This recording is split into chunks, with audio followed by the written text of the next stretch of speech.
Finally, black athletes are caring about what happens in the streets. Then Jay-Z said, stop. And God, you can't make him mad, sir. Everyone stopped. Do you know how many stories we did here tonight about cops beating black people? We did 4 tonight. Wow. Just remember that. You died.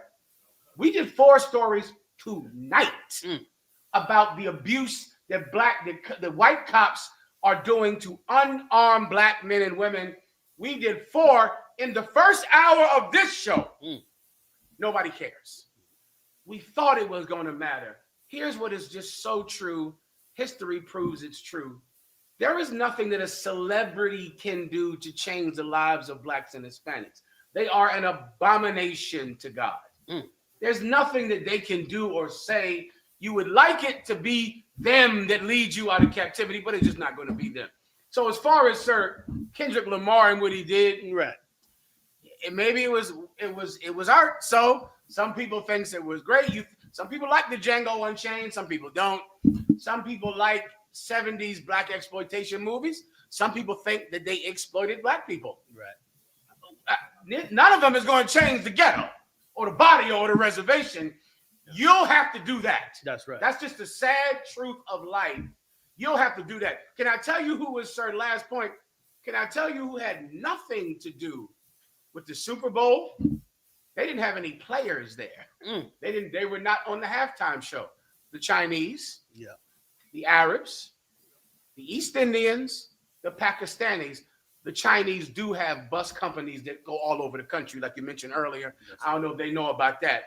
The bus boycott in Alabama ended because of Martin Luther King ended it. The Chinese have buses that go up and down the East Coast that are as filthy as a toilet. They keep no rules. They have no hygiene. The buses break down all the time. And they was running for about 20 years. That's right. There is no Arab representation, no Chinese, no Japanese, but they do have stores and businesses and Chinatowns in every city on the planet Earth. In Australia, there's a Chinatown. Everywhere, because they're not successful in front of your face in entertainment. They're successful at home. They're successful off of TV. If you want to do something in life, you'll have to be successful in your bedroom, at the kitchen table, in the library, in the class. You'll have to be successful in a way that is not surrounded around entertainment, or else we're all just enjoying the show. Salaki, sir. Damn right.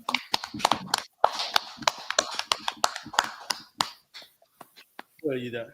I was going to say another connecting part of the story of the Super Bowl, sir. One of Kendrick Lamar's background dancers came out and got arrested because he had a flag that was pro-Palestine and pro-Sudan.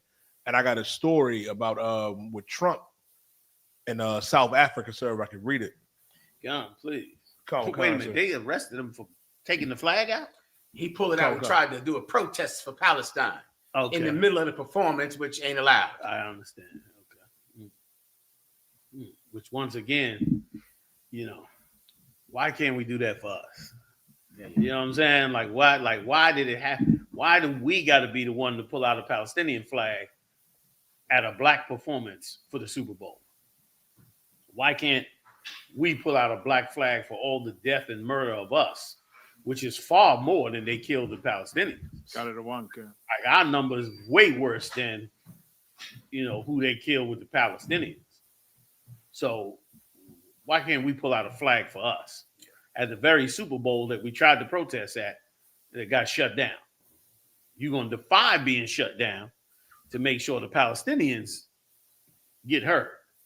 But you ain't going to defy being shut down to make sure that black people get hurt, Latino people get hurt, Native Indian people get hurt. It's insane. We got work to do. Go ahead, Sloppy. Colonel Khan, sir. Trump signs order prioritizing U.S. resettlement of white South Africans over discrimination. Read a little bit. Colonel Khan.